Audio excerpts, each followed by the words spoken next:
Hey guys, Mr.BeetleBum here.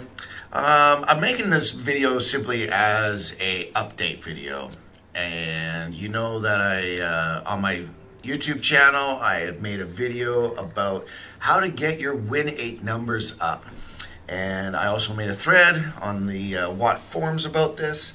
And the reason why I did this was simply to address questions that I've been inundated with from subscribers and players in the game.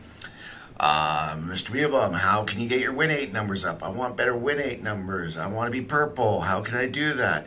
And I always tell players, look, focus on getting good at the game, and you know the numbers are going to come to you later on. Now remember, guys, I focus on new players. Everything about what I'm doing is geared towards new players, not the guys who are already, you know, like 10, 20, 30, 40, 50,000 games in, and they understand game mechanics, you know.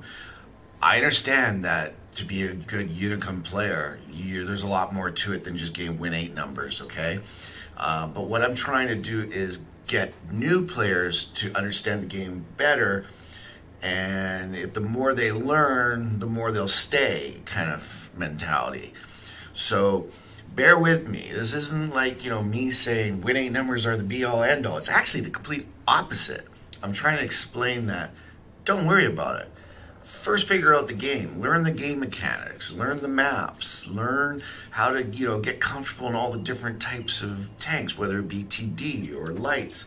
You know, learn how your game style is. You know, don't play to other players. Play your own style and your own game, that kind of thing. But anyways, that's besides the point. The fact is that I was bringing up the point that WN8 numbers are very easily manipulated, and that's a fact. But I also got a lot of people telling me that I don't know what I'm talking about, and that's bull crap, and you can't do that. And when I looked at their service records of the people who, you know, say those things, of course, they were guys who, like, you know, 2,000, 4,000, 1,000 games.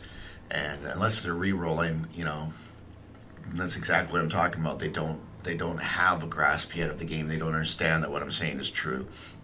So I was, you know, I was streaming one day, and I said to the guys that were watching, I said, you know, maybe I should just go and start a new account and just, you know, play nothing but low expected value tanks and get like some kick-ass purple numbers and all that. Anyways, I thought about that later on after the streaming was done. I was like, nah, I ain't gonna do that. I don't want to have to just, you know, it's a waste of time. So what I did instead, was I went and I researched the Elk, which is one of the low expected value tanks. Excuse me, guys. Blah, blah, blah, blah. Get that out of my throat. Anyways, I went and researched this little dandy and upgraded him, and then played a complete opposite style of game that I play. Because when I play when I play lights, they're scouts, and I do passive scouting. I rush out to choke points, and you know, I let the team know where all the tanks are going, and then I basically move around. And yeah, I do a little bit of shooting, but my main goal is to get places without being seen and spot as many tanks as I can for the guys behind me. So anyways, I threw that out the window, and I said, I'm going to be the prick that I don't like, the light tank who is being a TD. I had TD spotting for me. I had medium spotting for me. I had heavies. Hell, at one point, I even had arties spotting for me. I was behind arties. I was doing what I've always said that I've seen other players do. And of course, they tend to be these stat patterns. They tend to be the guys with good records. You know, if you got XVM going, you'll see their numbers, and it's like, damn, man, you got great numbers. Why are you playing like an idiot? Why aren't you helping the team? Well, we all know that's why, because they're padding their stats. So anyways, I played that way.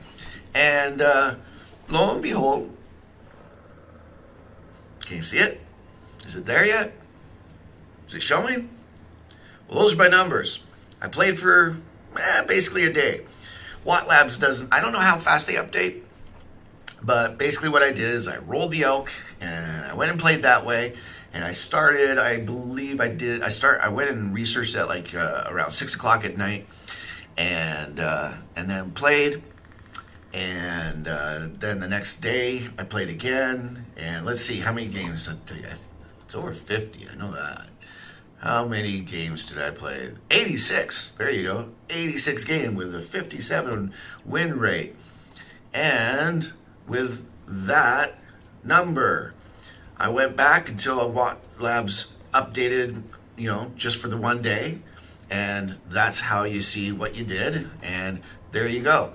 If I play this tank and other tanks like that, my numbers would be purple all day long. And I'm glad that I'm not. Because quite simply, I play my play style as I tell other players to do too. And I'm more about supporting the team, helping the team.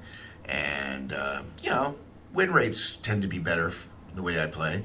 But anyways, guys, that's it. That's all I wanted to. I'm not trying to boast. I'm not trying to, puff my head up and say, I told you so. I'm not trying to be a dick or an idiot. I'm just trying to point out that, I do know what I was talking about. Like, yes, a good player who's not trying to, defend himself because he is a guy who has really big, purple numbers. Sometimes, they get a little defensive about it and they're like, no, that's not true. But most people, when you get them on one-on-one, they're like, yeah, that's true. I mean, it's well documented. It's not BS. It's right there for everyone to go read. So anyways, like I said, you can do it. I don't recommend doing it. I think it's boring as hell. I think you're screwing the team over.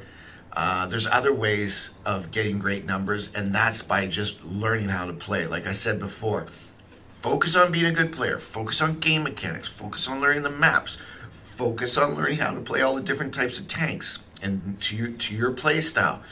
And if you do that over time, the numbers are just going to come naturally.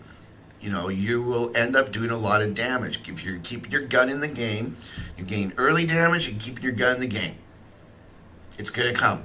You don't have to worry about it. That's a guarantee. Eventually, it's going to come. So I hope this helped. I hope it was a little informative and entertaining. I hope I didn't come off as a prick.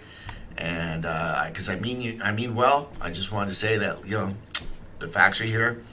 And that's it. Thanks a lot, guys. I hope you have fun out there in World of Tanks. Go out there and play and blow up some red tanks, guys. Cheers.